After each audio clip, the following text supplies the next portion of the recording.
And we're back with our interview for This Week in Location-Based Marketing. I'm with Lou Mintzer, who is the VP of Product Development for HomeSnap. Yep, What is HomeSnap? So HomeSnap is an app. It's out right now for iPhone, iPad, Android devices, and it does something pretty cool. You just have to take a picture of any house in the United States to find out all about it. It's the best elevator pitch I've ever heard. The shortest, maybe. Can you, a little bit more detail? So what does it do? How does it do that? How does it function? How can I take a picture of something and have all the data come up? So the real wizard behind the curtain is the custom database that we've built that contains data from a variety of sources, over 100 different data streams. So what we're doing is pulling together MLS database records from across the country. We're supplementing that with county tax records, census data, demographic information, geographic hierarchies, property lines, and much more, public school information. And so the phone itself has a lot of sensors in it, right? And that's what powers the aha moment. So when somebody goes to take a picture of a house, we've already fired up all the sensors in their mobile phone. GPS, the magnetometer, which is the compass, the accelerometer, the gyroscope, and even the barometer in some Android devices.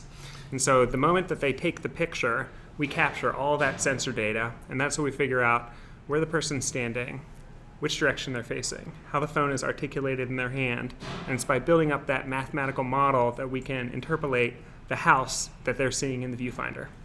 And does it work on every house?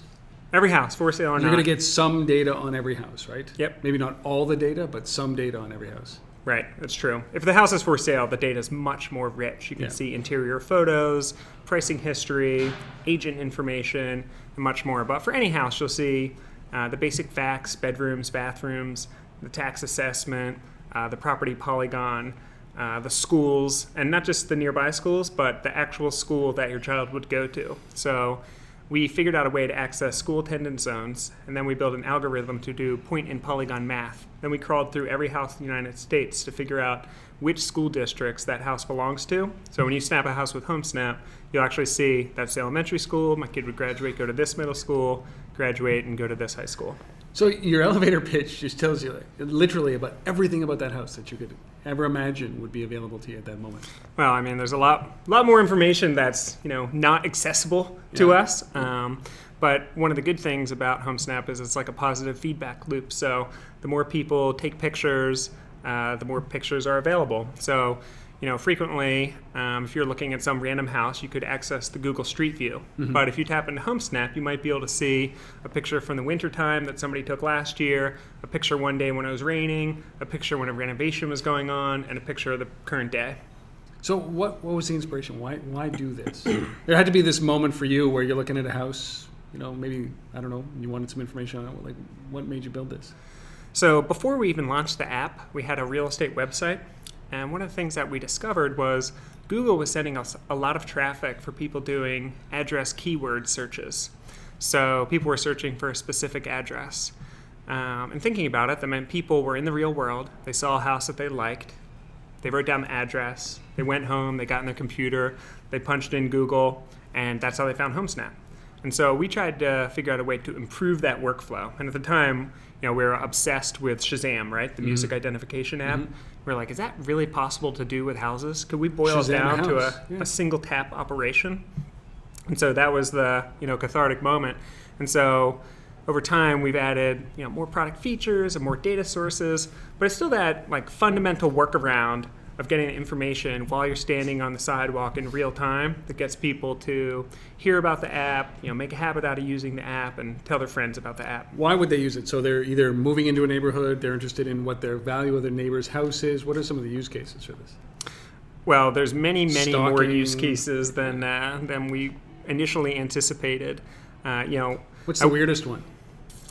One of the most interesting ones is landscape architects frequently use it to just survey neighborhoods to figure out what land belongs to which property owner and how much the house is worth. And they'll use that to figure out where it makes sense to deploy their sales resources. So that was a use case that we didn't anticipate at all. But one of the things we did try to do was keep the product general enough to appeal to a broad swath of consumers. Right. Because at any one given time, there's only 3 or 4% of the adult population is actually in the market to Right. buy a house. Yeah. And so, to make an app that's going to be able to be ranked in the App Store and be able to harness the power of word of mouth, we had to make it so, anybody would be interested. Even somebody that's like hanging out in a boat and there's a cool house on the shore and they ask the age-old question like, oh, I wonder how much that house costs. Or you're in the Hamptons for the weekend and you're, see all these awesome houses and you're like, I wonder how much that house cost. Yes, I'm often there.